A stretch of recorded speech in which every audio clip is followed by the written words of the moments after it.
जय भीम, नमो बुद्धा। दोस्तों, मैं राहुल नागपाल और आप देख रहे हैं राहुल लाइव 85। दिल्ली में किसानों का डेरा, बड़ी खबर है। देश भर में तमाम स्ट्रीम मीडिया और अखबारों की सुर्खियां बनी हुई है। आप देख रहे हैं कि पिछले एक हफ्ता से लगभग और ज़्यादा समय हो चुका है, दिल्ली के चारों दिशाओं से जो यूपी, हरियाणा, पंजाब और अन्य राज्यों से जो रास्ते दिल्ली की तरफ आते हैं, तमाम रास्तों पर किसान अपना डेरा डाले बैठे हैं। चाहे वो सिंघू बॉर्डर हो, लोनी बॉर्डर हो, अप्सरा बॉर्डर हो, गुड़गांवा हरियाणा जो बॉर्डर है, गुड़गांवा दिल्ली का जो बॉर्डर है वो बॉर्डर हो, और चाहे अन्य कोई बॉर्डर हो, तमाम बॉर्डरों पर किसान जो है वो अपनी मांग को लेकर के डेरा डाले बैठे। और किसान कह रहे हैं कि बिना शर्त सरकार उनके साथ बात करे, ताकि जो सरकार 3 कानून लेकर के आई है उनको पहले वापस करे, उसके बाद वो बातचीत करेंगे। एक दौर की बातचीत किसानों की सरकार के साथ हुई है जो बेनतीजा निकली है।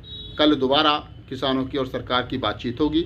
गृह मंत्री और जो कृषि मंत्री हैं उनके बीच में बातचीत हुई है। अब कल किस दौर की बातचीत होगी ये कल पता चलेगा। लेकिन आज की बड़ी खबर यह है कि भीम आर्मी के चीफ और संस्थापक सदस्य चंद्रशेखर रावण आज किसानों के समर्थन में राकेश टिकैत के साथ वहां पहुंचे और उन्होंने किसानों का समर्थन किया। और आइए सबसे पहले जान लेते हैं कि चंद्रशेखर रावण ने आज यूपी गेट पहुंच करके क्या कहा। ये वीडियो देखिए। आर्मी के चीफ, और देखिए हर बार अपनी बुलंद आवाज उठाने के लिए आज भी किसानों के बीच पहुंच चुके हैं। कहां मैं कौन से नाम ना गिनवाऊं जहां पर आवाज ना उठती हो, वहाँ चंद्रशेखर आजाद ना पहुंचे। आज आप यहां पर भी पहुंचे किसानों की बात सुनने के लिए। हाँ। वहाँ जाना पड़ेगा। और यहाँ आपको लग रहा है अन्याय हो रहा है? वाले से अन्याय सहने वाला ज्यादा दोषी होता है, और वो भी दोषी होता है जो अपने अधिकारों को खत्म होते देखता है। हाँ। आज हमारे देश को खत्म करने का प्रयास किया जा रहा है, क्योंकि जिस देश का किसान जो है वो खुशहाल नहीं होता, देश कभी खुशहाल नहीं होता। किसान देश की रीढ़ है। अन्नदाता पे लाठियां चलाई जा रही है। अन्नदाता को जो है सुबह सुबह ठंडे पानी से सर्दी में नहलाया जा रहा है, उस पर आंसू गैस के गोले छोड़े जा रहे हैं, उनके रास्ते में कटीली झाड़ियां और गड्ढे खोदे गए हैं। आज अगर आंदोलनकारी लोग पीछे रह गए तो फिर कल किसका भरोसा कौन करेगा। मैं इसलिए यहाँ हूँ क्योंकि मैं अन्याय नहीं देख सकता हूँ। क्या करने वाले हैं आप इनके साथ और कितना सपोर्ट?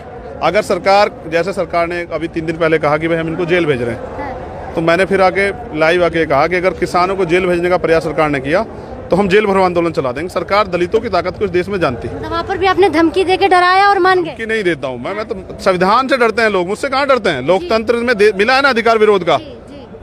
यहाँ ऐसे लोग हैं, सरकार कह रही है कि गुमराह किया जा रहा है। हाँ। ये इनकी एज देख रही हैं आप, 70 साल से ज्यादा है। 70-71 साल। कितने साल के? 71 साल की उम्र है। 40 साल से आंदोलन में इनको बहकाया जा सकता है। इमरजेंसी भी झेल ली है। फिर सरकार क्यों कह रही कि ये मुट्ठी भर लोग ही हैं मुट्ठी भर जिनको नहीं है।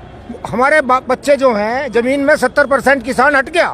आज 30% ये सरकारी आंकड़े की 30% किसान खेती कर रहा है। किसानों की हिम्मत और बढ़ गई आपके आने से।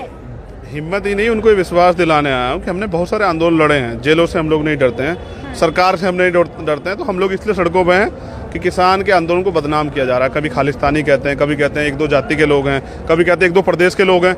मैं पूरी जिम्मेदारी से घोषणा करता हूँ, अगर किसानों के साथ जाति करेगी सरकार आंदोलन में, उनका अधिकार है आंदोलन, और सही बात पे लड़ रहे हैं तो पूरे देश से हमारे लोग वो सड़कों पे आएंगे। सुना है सरकार कह रही है कि कानून वापस नहीं लेंगे। मैं क्या कह रहा हूँ, ये मैंने कहा है कि पूरे देश के लोग, किसान को तो कह रहे पंजाब हरियाणा का, और किसान के जो समर्थक हैं वो पूरे देश में है। और चंद्रशेखर जो उनकी आवाज है भीम आर्मी की तरफ से, पूरी जिम्मेदारी से कह रहा है आजाद समाज पार्टी की तरफ से कि हम सड़कों पे उतर जाएंगे। किसानों ने जान दी, उनकी शहादत वापस नहीं जाएगी। उनकी शहादत जो जाया नहीं जाएगी, उनकी शहादत जो है वो बर्बाद नहीं होगी। इस आंदोलन को सफलता मिलेगी। और मैं धैर्य की दाद देता हूँ कि ऐसे मौसम में भी किसान डटे हुए हैं और 6-6 महीने का राशन लेके आए, खुशी से नहीं आए। लेकिन एक चीज का जवाब दीजिए, अभी आपको बातचीत चल रही है, सरकार के बीच बातचीत हो रही है, 3 बज के अब देखिए 7 मिनट बातचीत हो रही है उन लोगों, क्या निकलेगा, क्या मांगे रहेगी? क्योंकि अब आप भी किसान की आवाज बनकर बोल रहे हैं। मैं इस सरकार का भरोसा नहीं करता हूँ। मोदी जी जो इनके नेता कौन भरोसा करेगा? झूठ बोलते हैं। मुझे भरोसा किसानों के आंदोलन के आगे हो सकता है सरकार को घुटने टेकने पड़ जाए, लेकिन मैं इनका भरोसा नहीं करता, क्योंकि ये कहते कुछ है और करते कुछ है। नोटबंदी की इन्होंने कमर तोड़ी, जीएसटी की व्यापारियों कमर तोड़ी, अब किसानों कमर तोड़ रहे हैं। कहा था 2 करोड़ रोजगार देंगे, 20 करोड़ रोजगार इन्होंने खत्म कर दिए। उन्होंने कहा कि काला धन वापस लाएंगे। इनके बहुत सारे मित्र जो हैं यहाँ से काला धन लेके फुर हो चुके हैं, जिन पे कोई कार्रवाई नहीं हुई। इन्होंने कहा महंगाई खत्म करेंगे, इनकी सरकार में सबसे ज्यादा महंगाई हुई। मैं भी बिहार से लौटा हूँ चुनाव से, 800 रुपये क्विंटल उनको धान बेचना पड़ रहा है, जबकि एमएसपी पता है 1970 रुपये। इसलिए किसान सड़कों पर है। किसान को पता है कि कॉन्ट्रैक्ट फार्मिंग से उनके ऊपर इतना कर्जा सरकार थोप देगी कि उनकी जमीनें भी चली जाएंगी। और किसान पे कर्जा ले लिया कॉन्ट्रैक्ट करके। ये देखिए किसान, मैं 1 सेकंड आपसे लूंगा, मेरे गांव में बखरवा गांव है, सकूरपुर गांव है, भोजपुर गांव है, तिबड़ा गांव है। किसानों से कॉन्ट्रैक्ट पे खेती ली, लालच देके। खेती वैसा हमारी 5,000-6,000 रुपए बीघा पे खेती कॉन्ट्रैक्ट पे जाती है। बीच का रास्ता क्या निकलेगा?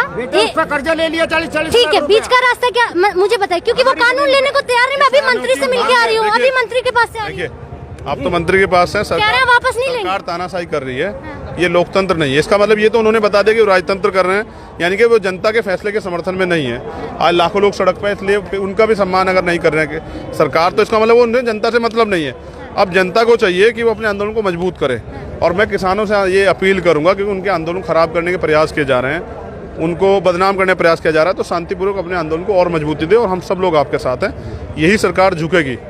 एक आंदोलन हमने लड़ा था, सदगुरु यही है कि झुका के मानेंगे। सदगुरु रविदास जी का जो गुरु घर है वो तोड़ दिया गया था। हम दिल्ली आए थे, 5 लाख लोग, मैं उसमें 68 दिन जेल रहा था। सुप्रीम कोर्ट भी झुकी और सरकार भी झुकी। आंदोलन से सरकार झुकती है और सरकार झुकेगी। आपको तो आदत है जेल में रहने की या तमाम चीजों को झेलने की, लेकिन किसान भाइयों को नहीं है ना। कैसे मुझे मैं 50 साल से झेल रहा हूँ। जो 6 महीने का राशन लेके आए हैं ना जेल में, तो फिर भी रोटियां मिलती है। एक क्रांतिकारी के लिए जेल गहना होती है। जिस उम्र में मुझे क्रिकेट खेलना था, मेरे हाथ में हथकड़ियाँ लगी, मैंने बहुत लोग तैयार किए। सरकार कहे, सरकार किसानों के साथ जाति करे, क्यों सरकार आगे नहीं बढ़ने दी जिनको लाठी मार रही थी? अगर एक किसान को भी सरकार लाठी मारेगी, जाति करेगी, तो इस देश की जेलें छोटी पड़ जाएंगी।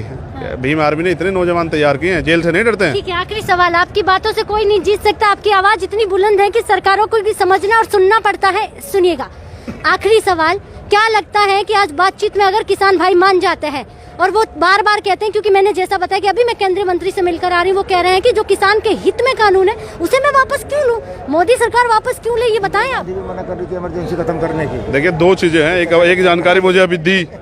एक तो पहली बात जो है, सरकार से किसानों ने मांगा क्या है? ये कानून मांगे तो नहीं है, जबरदस्ती थोपे गए। कोई एक किसान बता दे जो सरकार के पास गया हो कि लीजिए ये कानून बना दीजिए, तो सरकार ने किसान बिना मांगे आप सुविधा दे रहे हैं। किसान लेना नहीं चाहते, किसान के जो हित में वो कीजिए ना। दूसरी बात, हमारे नेता हैं, हमारे बड़े बुजुर्ग, उन्होंने मुझसे कहा, ये मेरे बड़े भाई, इन्होंने मुझसे कहा कि इंदिरा गांधी भी कहती थी कि इमरजेंसी वापस नहीं लेंगे। ये कान में भी कह रहे थे, ये लोकतंत्र है। मैं बच्चे थे। अच्छा, ये कह रहे हैं कि भाई आप अकेले गिरफ्तार नहीं, मैं भी। इंदिरा गांधी मना कर रही थी, इंदिरा गांधी मना कर रही थी इमरजेंसी खत्म नहीं करूंगी। लोकतंत्र है, इंदिरा गांधी करनी पड़ेगी, और सिर्फ करनी नहीं पड़ेगी, नहीं है। किसानों के ये कानून भी वापस, किसानों विरोधी कानून वापस लेने पड़ेंगे, और किसानों की मांग को मानना पड़ेगा। बस यही आखिरी है। अगर किसान नहीं लौटा ना, 4 दिन में देश की अर्थव्यवस्था चौपट हो जाएगी। ये वो वीडियो था जो आप देख रहे थे, जिसमें चंद्रशेखर रावण आज किसानों के समर्थन में पहुंचे और उन्होंने क्या कहा आपने बखूबी सुना।